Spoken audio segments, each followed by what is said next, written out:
From the 28-yard line of Auburn. Bama going left to right. Bryce gets the snap, knee high. Looks, throws the fade route, near side end zone. Got it! Caught! Touchdown, Alabama! Caught by Ja'Cory Brooks in the end zone. And Chris Davis takes it in the back of the end zone. He'll run it out to the 10, 15, 20, 25, 30, 35, 40, 45, 50, 45. There goes Davis! Oh my God! Davis is going to run it all the way back! Auburn's going to win the football game! Auburn's going to win the football game! And Alabama has come from nowhere to defeat the Auburn Tigers in multiple overtimes. Welcome back on a beautiful Friday morning. We had snow this week here, Chance. Yeah. In Alabama, snow. It was incredible. Kids had a blast. I mean, I couldn't believe getting 3 or 4 inches of snow. We did see a video of Brett here. We'll probably have to put it up here. Of him just jumping on a blown up air mattress, and that thing took off. He almost took his head off on a jungle gym thing. I didn't realize that my weight was going to carry me into the jungle gym, but it sure did. I almost wasn't here this week. Could have had a concussion maybe. So, but yeah, we had a lot of fun. It was very rare seeing snow in Alabama, but we got to see it. It was rare because we usually see in Alabama football games, or maybe even some Auburn football games now. We're not seeing that, but we are seeing snow in Alabama, so at least we got something to entertain us. But wild card weekend is now over. Final Four in college football playoff is over. It is national championship week. Yep. Exciting. We've never seen the teams we wanted. Yeah, not the teams we wanted. But January 20th, this is the latest national championship game ever. You just admiring yourself in the camera? I was making sure I wasn't cut off in the side there. I just like looking at myself, Mr. Zoolander over here. But yes, National Championship Week, Divisional Round Week. This is a big week, one of my favorite weeks. I keep saying that every week, but I feel like every time they keep getting further into the best teams and the best games, it is my favorite week. So yeah, and I mean, Ohio State proved they needed to be there. So did Notre Dame with the upsets they came with, but not the teams we wanted. Yeah, and probably one of the very rare matchups people thought. I mean, and let's talk about it. We'll start with Thursday night. Notre Dame, Penn State. You know, this is a 7 seed versus 6 seed. Notre Dame comes back and wins the game. They're down 10-3 at halftime. Penn State dominated that first half. Yeah. They did. A couple interceptions. I thought that Penn State was the better team. They just couldn't score when they got in the red zone. And they went for it a couple times in the first couple drives. They didn't make it. Only really scored 10 points when the score should have been like 21-3. But they let Notre Dame hang around, and then Notre Dame explodes for 17 points in the fourth quarter. What did you think about how, I guess, the beginning of the game, it was a great game, but how Penn State just let them stick around, and then Notre Dame, because Notre Dame rushes the ball very well, only 46 yards from Love. They really didn't dominate the game. They had the big play to Greathouse that got them back in the game and tied the game, and then eventually getting the pick at the end from Aller in a tie game where I feel like Penn State forced the ball. They could have ran the ball and went to overtime. They forced it. It cost them the game. What were your thoughts on the game, Chance? So I would say the only thing that stands out of a little bit of a domination part is Notre Dame's passing. Yeah. They had a whole 100 yards more. They were about even on the rushing like we discussed, but they had a whole 100 yards more in the passing. Another thing that stood out on the Penn State part is I think they relied too much on their number 44, Tyler Warren. He's a beast out there, but when he's stepping back there and quarterback and all these other things, now you're going to start having a spy put on him. Yeah. And you see that he is the most, I think he touched the ball the most of anybody. He did. Besides a running back. And, he even ran the ball a couple times, and he threw the ball a couple times. So I think they started spying him and taking him out of the game, and that's what held them from winning. Well, you see both their backs go for 80 yards. I mean, if you would have shown me these stats, I would have said probably Penn State would have won the game. Leonard throws a couple interceptions. He got banged up at the end of the first half. But again, the big play to Greathouse really kind of swung a lot of momentum. But still, Penn State gets the stop, and with about 50 seconds left, Aller, they've been saying all game, he just doesn't throw interceptions. He just doesn't turn the ball over. Well, you knew it was coming when they said he's that. rolling left, throws it cross body. Which is always bad. An opposite. Usually you see right throwing cross. He went left and threw cross and throws the big interception. Who is it that got the interception? I want to give him a shout out because that was a unbelievable play. It would have been right there.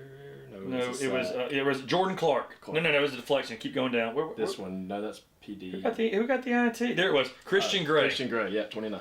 Christian Gray. We coached a Christian Gray. I thought that was the guy from the books, with the romantic books. Right. Oh yeah. Which one is that? It tells you we didn't read it, but it's at least a good thing we don't know the names of them. Yeah, they made a bunch of movies too. Yeah. But Christian Gray, that was an unbelievable pick. He dove for it. It was a great interception. But again, leads to the game-winning field goal. That to me, sometimes you almost overdo it to get yourself into position. 50 seconds left. Notre Dame, Penn State hadn't drove the ball in 50 seconds all game. I think you run the ball. If you burst one, you burst one. But if not, you go to OT and try to win. That was just my opinion. I thought the OT would have been the better route too, but it cost them the game. And now Notre Dame back in the national championship. First time since 2013, and that was the whole famous Manti Te'o game where they got blown out by Alabama. Te'o's come back since then and said how intimidated they were when Warmack and all Fluker and them were coming out with their shirts up. Yeah. So, but hats off to Notre Dame. Hats off to Riley Leonard, transfer from Duke. He fought hard. I mean, he had a couple big runs to extend, to run the clock out at the end of the game. Yeah. I had a lot of respect for him, and just a huge win for Notre Dame. Marcus Freeman, the former Ohio State Buckeye. Oh yeah. Keep that in mind after we go over this next game. But he's a hell of a ball coach. Yes, and I've enjoyed seeing him on the sidelines coaching. I think he's a coach to watch for the next 10 years. Yeah. And Notre Dame got them a ball coach. All right, so semifinal, which was on Friday. Ohio State, Texas, another great game. We got two great Final Four matches. Texas. Did we? Texas kind of let me down. They let me down, and they let you down because we both liked Texas this game. I was thinking Ohio State was eventually gonna, bust. Yeah. And it was a back and forth type game. Ohio State's got the lead at halftime, 14-7. Texas answers 14-14. So we're thinking, after Blue catches both those wheel routes. He was running the shark wheel, all Big Cat's favorite play, and they had scored 2 touchdowns off that. 14-14, okay? Yeah. Ohio State comes down, and they score. And you're thinking, okay, this is it. This is what legends are made from in Texas football. They drive all the way down, okay? This gives me nightmares because you were on the team. I have never liked the toss play since Rozelle called it against Minor your senior year on 4th and 1 when y'all were down 7-0. And then fumbled. They fumbled or stopped, whatever it was. There was a toss to your old friend Zach Snyder. He had no chance because 5 guys. I hate the toss play on 3rd and short, 4th and short. Too many things can happen. Holding, you're starting already out 3-4 yards in the backfield. I just don't like the play. The only way I like the toss play on that situation is if it's a play action for the quarterback to make a decision. Like an option toss. Yes. Like he tosses it, but if he sees that there's a heavy rush coming, he pulls and he's got another option. I'm always okay with that, but when you know it's a guaranteed toss and you just see the quarterback roll like that and toss it, what do you expect? The running back's rarely going to throw it on a 3rd and... Well, and I got to play later. We'll talk about an NFL weekend that I saw that they changed it up. I actually thought the Tebow game, the promise, which it never happens, I thought they should have ran an option with Percy. Okay. It gives Tebow running, but he can pitch it to Percy if he stopped. Yes. Just another flare of something that everybody's used to seeing. But this right here, they run the toss on 2nd and 1 from the goal line. And the next play, Ewers is strip sacked by his former Ohio State roommate, Jack Sawyer. And the guy scoops it up and runs for 6. Ball game. Oh, yeah, number 33, Jack Sawyer is a beast. He's a beast. But again, if they just QB sneak it or getting Wildcat, I mean, I hate to say, I know you call out Penn State for running too much with a tight end, but that you see the Chiefs do that with Kelsey sometimes. Kelsey's different though. Yeah, but just snap it to a running back or just run it straight up the middle 3 times and score, and it's a tie game. Instead, the ball game's over. So Sark was in his bag. Even Davis was saying Sark's in his bag. He wasn't in that bag for the biggest play of the game, and it cost him a national title. I mean, it just very disappointing how that game ended up being when I was thinking it was going to be another overtime game. Both games should have went into overtime, and both games ended up being the exact opposite. So the things that stood out to me the most was defense in this game. You've got 2 turnovers that Ohio State got from Texas. Ewers was, or 3 of them total, but Ewers was 2 of them. Yeah.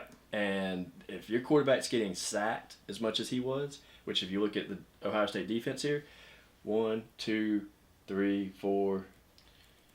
4 sacks. 4 sacks Yeah. compared to 2 sacks from Texas defense on Ohio State. So if you're getting hit that much by these guys, you're bound to turn the ball over, especially one like Ewers who has throughout the season.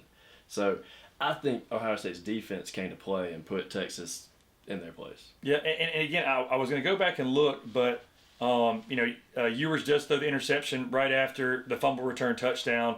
But even when Ohio State came out in the end of the second quarter, at first half, they have the ball and they throw an interception, and Texas doesn't capitalize. Yeah. And so to me, I mean, but there was one point in this game, 3, 6, 8 punts in a row. Yeah. It was trying to fill each other out after the first touchdown by Ohio State, but Texas, it just they had a chance to tie, and I would have liked their chances in overtime a lot, but again, they fumbled the bag literally, Yeah. and now you're going to get Ohio State versus Notre Dame in the national championship, an 8 seed versus 7 seed. How crazy is that? These playoffs we talk about, what's going to happen? There's going to be any big upsets? It's a 7 versus 8 seed, but it's still 2 power big name conference, Ohio State and Notre Dame. 2 teams that were predicted at the beginning of the year to actually be in the top 4 of the college playoffs. Not by us, but by media. And I guess keeps the hope alive that there won't be a first 2-loss national championship, because Notre Dame does only have 1 loss. That's true. And they've won like 12 straight games. So this was something else about that Ohio State-Texas. Isaiah Bond, they shut him down all game. He's got to be their, second leading receiver? I would say probably behind Golden, yeah. But the bigger story to me was Jeremiah Smith. Yeah. 1 catch for 3 yards. Yeah. And only 3 targets. He was talked about all week being the number 1 pick in the draft and all this kind of stuff. Texas was like, that ain't happening. They double covered him. They had a guy over the top of him all times. I still thought they could have, I talk about it all the time. Get him in. Dan Mullen did such a good job. I hate to go back to Percy, but he did such a good job with Percy of finding ways to get him the ball, whether it was a option reverse, a sweep, a jet sweep, or whatever. They did that against Oregon. Had him coming in, in front of the quarterback and stuff like that. They didn't do that against Texas, and maybe thought, but he's the engine that makes them go. I mean, if they'd have lost this game and they'd have looked back and said, man, we targeted this guy 3 times and he had 1 catch for 3 yards, Ohio State and Chip Kelly would have been, the OC would have been throwing up. Yeah. They got to get him the ball in the national championship. And we'll preview that later, but that to me was a telling. Look at these stats. So if he gets the ball more than 3 times, he averages a touchdown. If he gets it more than 5 times, he averages 2 touchdowns. That is ridiculous. But when you get it to him only once, he's not going to get anything. Run a screen, run something. I mean, they had 8 straight punts in a row. I mean, I don't see how you're not just force feeding this guy the ball, even if it's behind the line of scrimmage, and letting him go. And they did that against Oregon. And like I said, maybe almost cost them this game. They'd have been really sick if they'd have gone and not had gotten him touches and lost in the Final Four. But they didn't. They survived. 8 seed versus 7 seed for the national championship. We'll get to our preview later, but very excited for the game on Monday night. Early line, Ohio State favored by 8 points. 8. And the over-under at 45? Wow. Notre Dame is getting no respect. So we'll talk about that later. But that's going to be an exciting matchup to preview. And again, 2 transfer quarterbacks. Yep. That's a huge thing to start looking at now. The quarterback play from transfers coming in is going to be the game changer for a lot of these veteran teams that don't have good quarterbacks anymore when they lose their seniors. Yeah. Miami was a good one with Cam Ward, with Carson Beck. Cam Newton there for the Auburn a couple years. Cam, One guy can change a team, and so very, very interested to see what your thoughts are on the national championship game later. Let's get to Wild Card Weekend. I know this is probably one of your favorite weekends of NFL football. It is right now with Washington. Yes, but still, you get 6 games in 3 days. Yeah. Let's start out Saturday. Texans crush the Chargers. Yeah, they did. I think this may have been my only loss on the weekend. No, actually, I did lose the Commanders-Bucks game. 32-12. Herbert throws more picks in the game than he did all season. I mean, that was tip balls, pick sixes. I was shocked. This game was a 10-6 game at halftime. Mm-hmm. And I thought the Chargers didn't play well. They're going to start getting it to McConkey. They're going to start getting, Dobbins on running the ball, and they're going to come back and win this game. I still liked him after halftime. and they get the doors blown off, and it's because they turn the football over, something that they didn't do all year. And Harbaugh's teams have never done. So, which one was this? Was it a fumble? Eric Murray, number 23, that got a defensive touchdown? Was that a fumble? Or was that I thought someone else had the interception. Yes, the dogs were howling. They sure were howling at the Chargers. But Stingley gets two picks. Yeah. I saw a cool little thing. He's got this trophy case of all the picks. So it was Murray that got and the pictures of him getting picks. But, two of those picks were tipped balls. Mm-hmm. And if you'll go back, he may be cut already. The receiver that... Yes, it was a tight end. If you'll go back, God, I just looked and a couple of the receivers had tackles. I'm like, why do their offensive guys have so many tackles? Was it Will Dissly? Look at how uncoverable Lad McConkey is. We said that, and he goes for almost 200 yards. Yes, 9 receptions for almost 200 yards. Dissly, the tight end, 2 huge drops. One was in the first half. Herbert makes an unbelievable play and gets crushed on a 3rd and 17, hits him for 20 yards, and he drops it. And then he has the big drop at the end of the game that goes through his hands, and it's a pick 6. You know what I'm disliking about the Chargers offense? The past 2 years, they've had one of the best receivers in college from TCU, Quentin Johnston. I know he wasn't more than really a jump ball and a red zone threat for TCU, but he still scored a ton for them and got them yards. They have not figured out how to use him right. I don't think he's going to be their deep threat guy every time, but I do think when you get in the red zone, you have to have plays designed for somebody the size of Quentin Johnston and his athletic ability. Chance, watch the game. He drops more footballs than anybody. That's why I don't want him in being a deep threat. Maybe true. He has the most drops in the NFL, and it's not even close. Does he? It's not. I don't know if you can find the drop stats. This guy has no hands.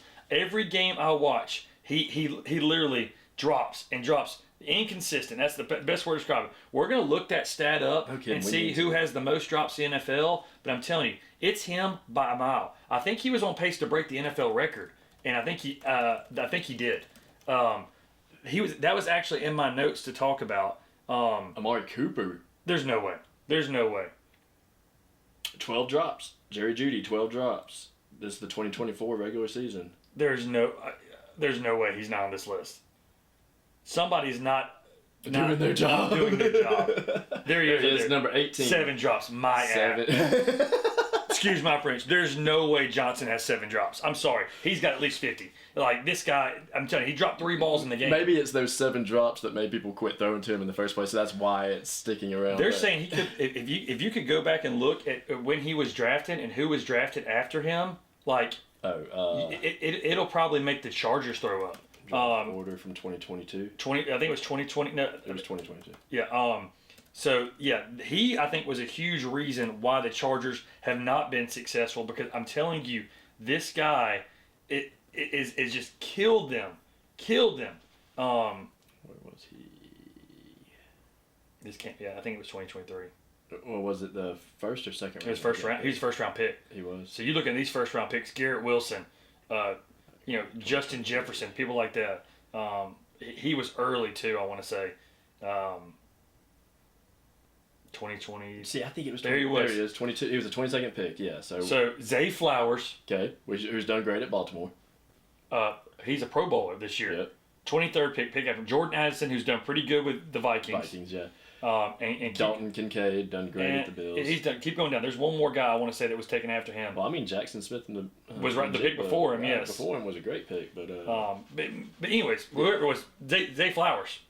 Right. Enough said. So yeah, that to me is you sometimes you draft guys and they don't pan out, and then you get into big games like this, and you're like, man, if he was the guy that I thought he would be, we would be in a lot better shape. Because imagine him and McConkey. Imagine him, Zay Flowers and McConkey being side by side. That was their dream. That was. They got the slot guy. They got the outside guy. The outside guy's just not paying off. But shout out to the Texans. Is McConkey still the slot guy now? I feel like they've made him more of a primary. Yes. Shout out to the Texans. Nico Collins, former Clay Chalkboard receiver, big game, 122 yards, had the opening touchdown. Had that first touchdown for him. Yeah. They're going to have to play big. They're going to Kansas City. They've already been to Kansas City this year. They lost by 8. Tank Dell was actually their leading receiver in that game. So he's still out. So he's still out. So that'll be something to go. But the defense, can't say enough about Stingley. Can't say enough about Will Anderson Jr. 3 QB hits for Anderson Jr. That guy's a monster. they got their hands full. We'll see how they do in Kansas City. So, Yeah. sorry it took us so long on the Johnson stat, but I wanted to see that stat, and of course the stats are wrong. So, no even point in looking at it up. The nightcap, Ravens-Steelers, not really much to say about this game. Ravens dominated. Yeah, Steelers had the big play to George Pickens at one point. Derrick Henry, 26 rushes for 186 yards and 2 touchdowns. And that one play, you even heard Lamar say, like, he just handed off and watched him just split it like a movie. Just nobody could even touch him. Is it crazy to think what he's continuing to do? I mean, everybody, he was so big coming out of high school, all those records, wins national championships for Bama, best player on the field, best player in the country, I felt like. Then he goes to the pros, and he didn't actually, like, flop or anything in the pros. He's on one of the worst teams in the pros. Yeah, I mean, for the while, and he still was running for 2,000 yards. Exactly. And remember that one year they beat the Pats to get to, like, the semifinals? I mean, this guy's incredible. And Lamar runs for 81 yards. That's 2. They ran for 300 yards against the Steelers. When was the last time a team ran for 300 yards against the Steelers? Yeah. I mean, it kind of shows that draft orders affect so many players, not the teams per se, but the players, because they put them on teams where they might not flourish. And then when you get them 5 years later, they're damaged, they're worn out, stuff like that. So very few players are like Henry, where he can go 10 years and then still be as impactful as he is. But if you could have a combative draft order instead of it just being the worst gets the best, that it messes with so many players' futures. Oh, it does. I mean, we've talked about it so much. What if Patrick Mahomes never went to the Chiefs and Andy Reid? But now 2 teams, Saquon and Jalen, and Lamar and Derrick Henry, where there's just this 2-headed monster. I think the Eagles are actually more talented with having A.J. Brown and Devontae Smith. The Baltimore didn't have their lead. Zay Flowers didn't play this game. Yeah. And they're running it down their throats, and there's nothing you can do about it. And there's so many great forms. They do the read. They just go straight to Henry. They have Lamar kind of rolling out. It's hard to see this team play and not think they're the Super Bowl favorites, just in my eyes. And the defense has still always played solid. They got some great players, but I mean, Baltimore has been very impressive. Something else that's great for Baltimore is when you've got somebody like Derrick Henry back there and you do any type of play action with Lamar, you've got one of the best physical running backs as a blocker. Yes. And he doesn't even have to give half his effort to knock a player off his direction. So I think that's a huge asset that Baltimore hasn't had for years, is a running back who can block. Yeah. All right, so tell me this right here. Besides their fullback. This is the one question I wanted to ask you on this game. There's 2 players now on the Steelers that are kind of up for contract, and that's Pickens. Najee Harris. Oh, Najee. Najee, 6 rushes for 17 yards. He's he was somebody that was like a Derrick Henry. He ran for over 1,000 yards this year. But, I just think that they probably thought he was going to be a lot more than what he was. And I love Najee. I think Najee's a great player. But, a lot of quarterback, up and downs, finding the right guy. Russell Wilson is... How do you see the Steelers playing out next year? Do you think Russell Wilson's the quarterback? Do you think Justin Fields is the quarterback? Do you think they just go get somebody else? I think Russell Wilson's going to end up with another trade probably, or if he is with the Steelers, it'll be under circumstances of progress. Yeah. And he might not stay the starter throughout the season, but Justin Fields has shown that he can actually carry that team a little bit. He had to get out of Chicago and all that as well. That was detrimental to him. But something about Najee here, in his whole career, he's only fumbled 5 times and lost 3 of them. Yeah. That's a long career to only have that many fumbles. If he doesn't stay at the Steelers, I see him getting a pickup at somewhere like the Texans. Could somewhere else rejuvenate his career, you think? Okay. I do think so. Because, again, Steelers have winning seasons every year, but they're not a contender in the playoffs. They do the same thing in the playoffs every year. So what's missing? What's missing? Coaching. But he's a good coach to win, but I think his other coaches in the staff aren't developing all the players around him correctly. Or you think they still need a core? I mean, when Roethlisberger, they won the Super Bowl. Roethlisberger was a tank. But so do they still don't have the answer quarterback? Do you think so? Yeah, they still need a quarterback. Okay. I think Fields can handle it a little bit, but that's if they keep Najee and because they drafted Kenny Pickett, missed out on him. Yeah. They Russell's obviously done okay, but not great. And because Pittsburgh wants to win Super Bowls, that's what the expectation is in that town. So I think the Kenny Pickett draft pick was more of a let's get the fans all hyped up and everything, because he would have been a great backup quarterback for the rest of his career there. and been the glorified Pittsburgh boy. Yeah. But Yeah, because they got Pickens, who I think is a number one. He's a little bit of a diva, but he's a number one receiver. So they maybe need to find a number two receiver to help him out. Freiermuth is a good tight end. So like I said, I just think a quarterback and maybe a number two receiver. how old is Van Jefferson? Van was a good receiver for Florida. Yeah. He's not a number two receiver. They need to go get a number two receiver Out of this draft? out of this draft, and I think find a quarterback, whether it's a free agent or whoever. So, all right, Sunday, big day. We'll start with the first game of the day, Bills Broncos. Bo comes out, throws a huge touchdown to start the game at 7-0. This game got out of hand fast. Buffalo 31 straight unanswered points, running the football with James Cook, running it with Josh Allen.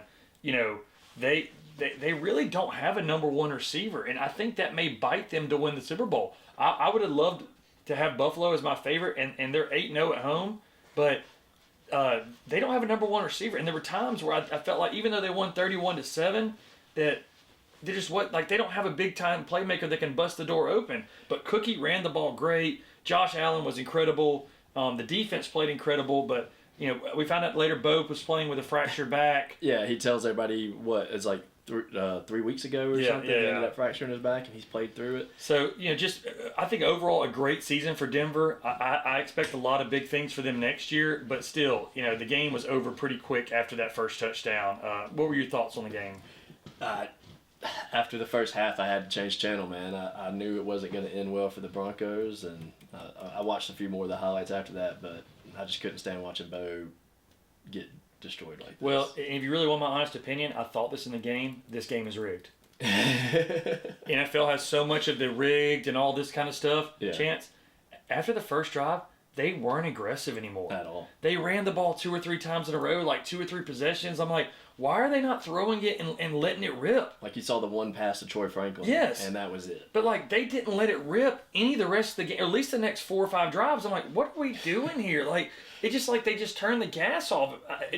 I know everybody's excited about Buffalo and Baltimore next, Sunday, but that to me, it was just weird how they completely, man, they're dominating downfield on the first drive. They're like, oh, no, we're not going to do that anymore. It's like, that was weird to me. Now, of course, we all kind of figured maybe weather comes into play, but Denver plays in cold weather as well.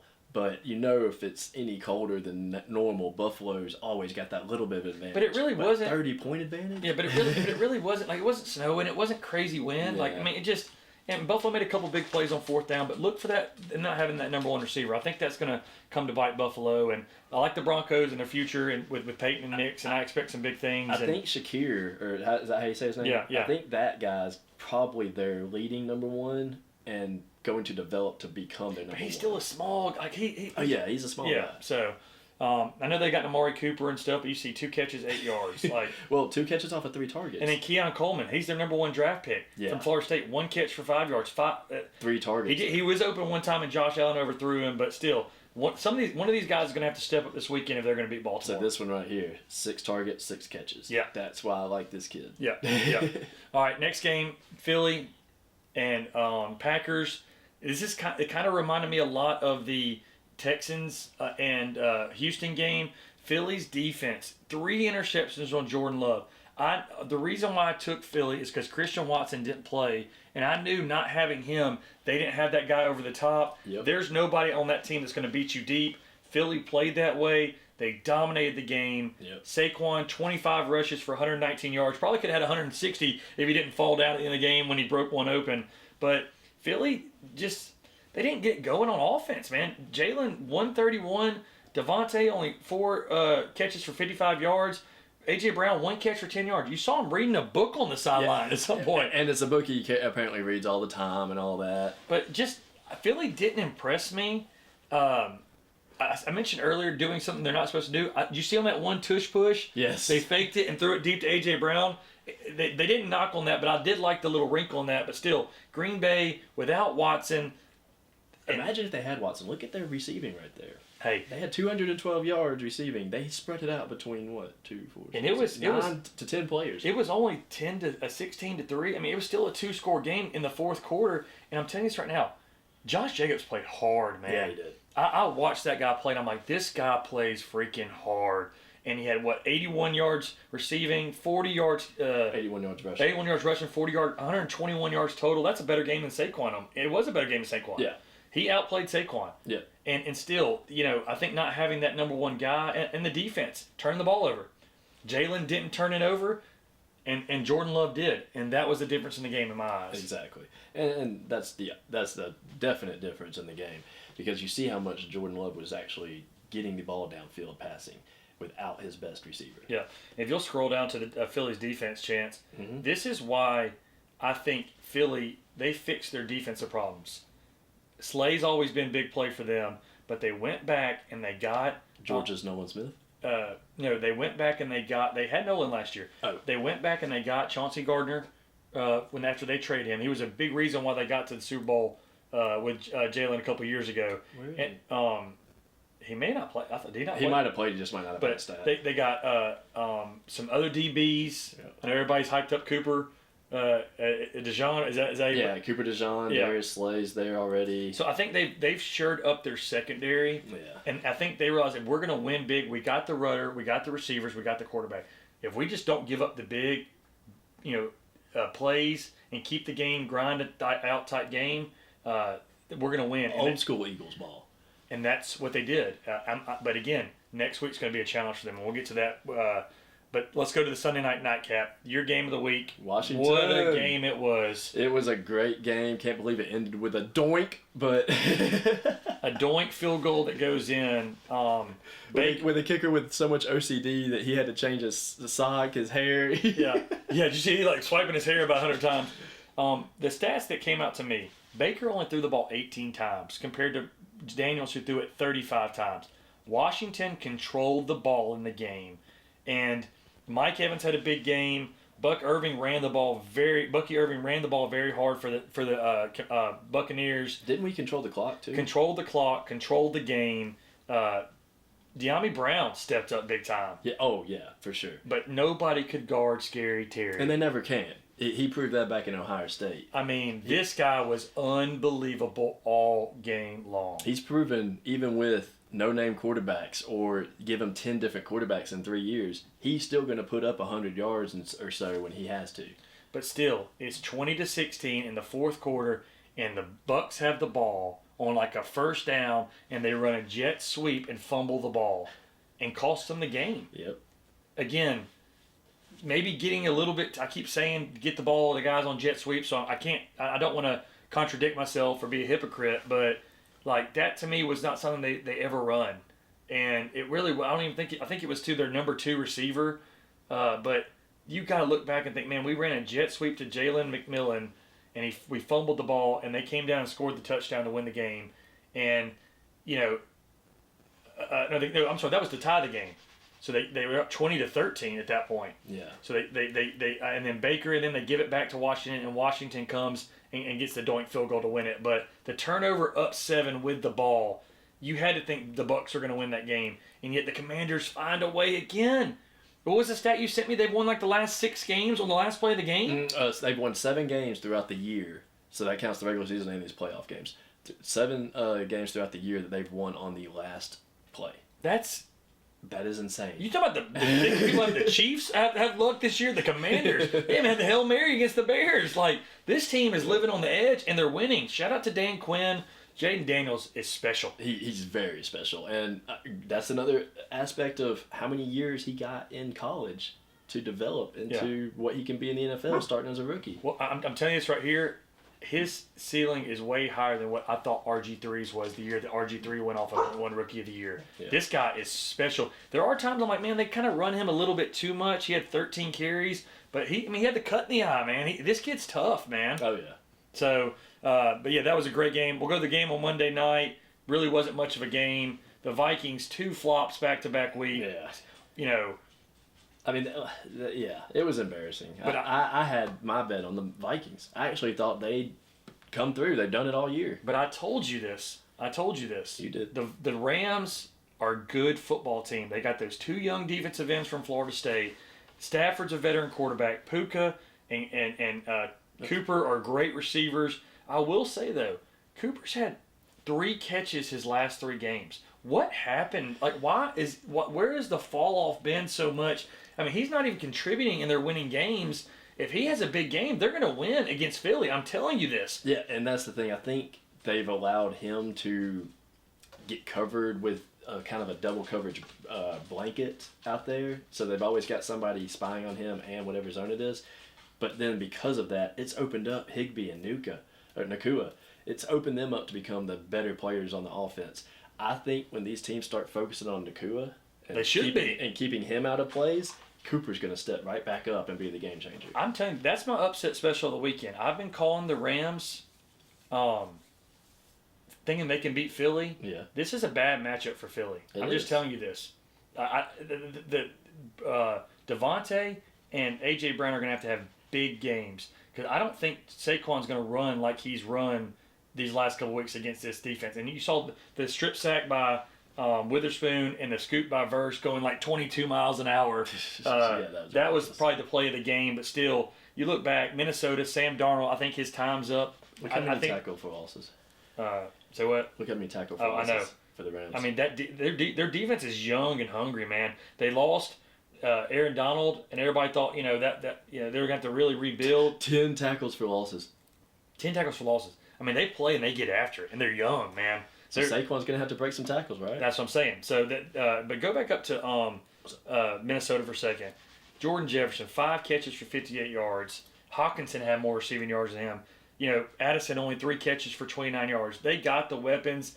Darnold, I mean, great 14-3 is their final record. That's not a bad. That's a great year for a lot of people. But to lose in the wild card after a 14-2 year. Darnold, I sacked 9 times. Yeah, and at his age and his career, if you're getting sacked that many times, you're. I think they're going to hand the keys over to McCarthy, the quarterback from Michigan who got hurt this year. Yeah. I think Darnold will probably be a free agent and go somewhere else. But congrats to him on a great year. He probably got himself a contract with another team. Yeah, I think he earned one. I think he did. So, but it was a great wild card weekend, great Final Four. Excited to see your picks for the national championship in the division round. But yeah, was there any other thing that really stood out to you over the wild card weekend that the Commanders is, I think, the team of the week, right? I would say that was the game of the week because all the other ones But the only road team that won, you said.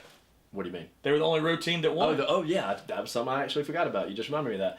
That was what stood out, yeah. Yeah, the only team that was on the road to win any of the playoff games in college or NFL was Washington. Well, that seems like a lot of our picks since I'm on the road and you're at home in Studio G. But my picks are better than yours, so actually I play better on the road. Let's see if the home team can finally come through this week on our picks. So we'll get back to you on our pick-ems this week for the big divisional round and national championship here on Tide and Tigers.